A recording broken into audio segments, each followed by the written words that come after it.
Hi అండి, this is LV Sesh Kumar, Vakruthi infra managing director. ఫస్ట్గా ఈ వీడియో ఎందుకు చేస్తున్నానంటే మీరేదో మా దగ్గర ప్లాట్లు కొని కన్విన్స్ చేసి మిమ్మల్ని ఒప్పించడానికి మాత్రం కాదండి. ఫస్ట్ అసలు మీరు ప్లాట్లు సైట్ కొనేటప్పుడు మీరు ఏ విధంగా మూవ్ అవ్వాలి అంటే దాని మీద ఎంత క్లారిటీగా ఉండాలో మీకు ఫస్ట్ ఆఫ్ ఆల్ చెప్తాను. ఫస్ట్ ఏంటంటే మీరు చూసుకోవాల్సింది అప్రూవల్స్, తర్వాత లేఅవుట్ యాక్సెస్, ఆ లొకేషన్ డెవలప్మెంట్స్, ముందు డెవలప్మెంట్ ఆ location future development growth scope ఎలా ఉందో కూడా చూసుకోవాలండి. ఫస్ట్ ఆఫ్ ఆల్ అది చాలామంది ఏజెంట్స్ ఏం చేస్తారంటే మీ దగ్గర ఊరికే ఆ మాటలు ఈ మాటలు చెప్పేసి ఏదో రకం కొనిస్తారు. మీరేం చేస్తారు, అదంతా తెలుసుకోకుండా ఆ అప్రూవ్స్ ఉన్నాయా లేవా, లేకపోతే ఎరా నెంబర్లు ఉన్నాయా లేవా ఇవన్నీ చూసుకోకుండా కొనేస్తారు. కానీ తర్వాత ఇవన్నీ తెలుసుకొని చాలా ప్యానిక్ అయ్యి రిగ్రెట్ అవుతారు. కానీ అప్పుడు ఉపయోగం లేదండి.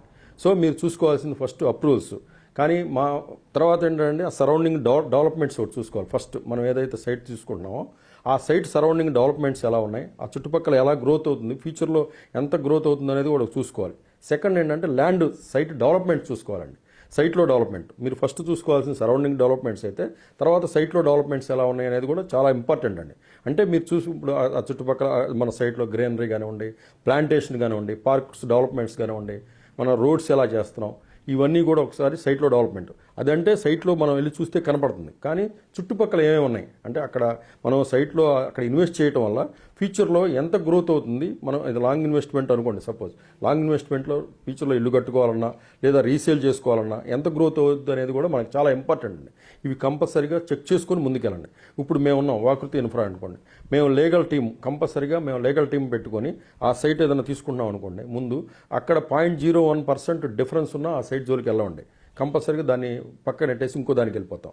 ఫస్ట్ మేము లీగల్ ఓకే అనుకున్నాక తర్వాత లీగల్ బాగుంది అనుకున్నాక మా టీం వేరే టీం వెళ్ళి ఆ సరౌండింగ్స్లో మనకి సైట్ కొంటే మన కస్టమర్లు గ్రోత్ అవుతుందా లేదా, అలా గ్రోత్ అయ్యే విధంగా ఉంటేనే మనం ముందుకెళ్ళడానికి మేము మా టీంను పంపిస్తామండి. దీనికోసం మేము దాదాపు నెలల తరబడి మేము దీనికోసం సమయం కేటాయిస్తామండి. సో ఇప్పుడు ఇప్పుడు మేము వాకృతి ఇన్ఫ్రా మేము ఇక్కడ ఓక్సన్ వ్యాలీ అని చెప్పి ఓక్సన్ యూనివర్సిటీ దగ్గరలో వెంచర్ వేసామండి. దాదాపు 56.5 ఎకర్స్కి ఎల్పీ నెంబర్లు వచ్చున్నాయి, రెరా నెంబర్లు వచ్చున్నాయి. అలాగే ఇంకా ఫ్యూచర్లో ఇంకో 40 ఎకర్స్ ఎక్స్టెన్షన్ ఉందండి. మొత్తం త్రూఅవుట్ రౌండ్ ఫిగర్ 100 ఎకర్స్ వరకు మేము అక్కడ డెవలప్ చేయడానికి ప్రిపేర్ అయ్యాం. 56.5 ఎకర్స్ కూడా మేము మొత్తం మెయిన్ రోడ్ నుంచి సీసీ రోడ్స్ వేసామండి. లోపల ఇంటర్నల్గా CC roads, black top roads, avenue plantation, greenery, kids play area, ఇవే కాకుండా మేము అదనంగా అంటే మేము డిటీసీపీ చేసినప్పుడు ఏ విధమైన మేము రిసార్ట్స్ అలాంటివి చేయాల్సిన పని లేదండి. కానీ మేము ఒక 2 ఎకర్స్లో కన్స్ట్రక్షన్ యాక్టివిటీ చేస్తూ అంటే రిసార్ట్ టైప్ అనమాట. అక్కడ like swimming pool, cottages, rain dance, banquet hall, open theatres, MP theatre ఇలాంటివన్నీ ఇస్తూ అంటే ఇవన్నీ ఎందుకంటేనంటే ఒక ఫెసిలిటీ కస్టమర్స్కి. రేపొద్దున రాకపోకలు ఉన్నాయనుకోండి, గ్రోత్ అయ్యిద్ది, రేపొద్దున రీసేల్ చేసుకోవాలి. రీసేల్ చేసుకునేటప్పుడు చాలా చక్కగా ఉండే విధంగా మేము ప్లాన్ చేసుకుంటున్నామండి. ముందు మా ఓక్సన్ వ్యాలీకి ఓక్సన్ కౌంటీకి మెయిన్ అడ్వాంటేజ్ ఏంటంటే మాకు అతి దగ్గరగా 1.5 కిలోమీటర్ దూరంలో ఓక్సన్ యూనివర్సిటీ ఉందండి.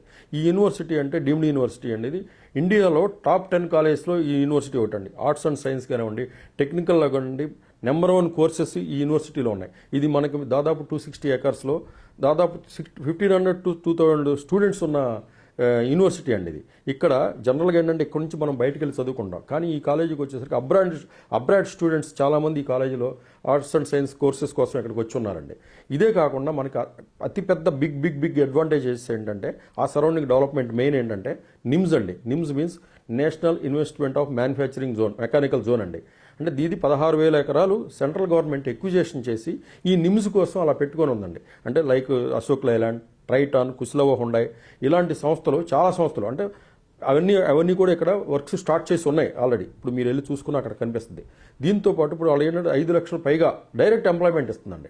5 లక్షల పైగా డైరెక్ట్ ఎంప్లాయ్మెంట్ అంటే మీకు దగ్గరగా అంటే ఇంటికి 2-3 వేసుకున్న దాదాపు 20 lakhs లివింగ్ పీపుల్ మనకి ఆ నిమ్స్ సరౌండింగ్స్లో ఉండే విధంగా ప్లాన్ చేస్తున్నారు. అంటే రాబోయే 5 to 10 ఇయర్స్లో దాదాపు 20 lakhs 15 to 20 lakhs living people అక్కడ ఉంటారండి. అదే కాకుండా జహీరాబాద్లో మహేంద్ర అండ్ మహేంద్ర అది అందరికీ తెలిసింది, ఆల్రెడీ ఇప్పుడు వర్కింగ్లో ఉంది. దాదాపు 23,000 ఎంప్లాయ్మెంట్తో రన్నింగ్లో ఉందండి. సో ఆ దగ్గరలో ఎంఆర్ఎఫ్ మ్యానుఫ్యాక్చరింగ్ యూనిట్స్ ఉన్నాయి, ఎంఆర్ఎఫ్ టైర్స్. అవే కాకుండా ఆ సరౌండింగ్స్లో ఇంకా చాలా ఇట్లాంటివి ఇంకా చాలా ఉన్నాయండి ఆ డెవలప్మెంట్లు. కానీ అది సరౌండింగ్ డెవలప్మెంట్స్ అయితే మా సైట్లో డెవలప్మెంట్స్ మీరు ఒకసారి చూస్తే మీకు అర్థమవుతుంది. చాలా చక్కగా అక్కడికి వచ్చి మనం ఉండాలి.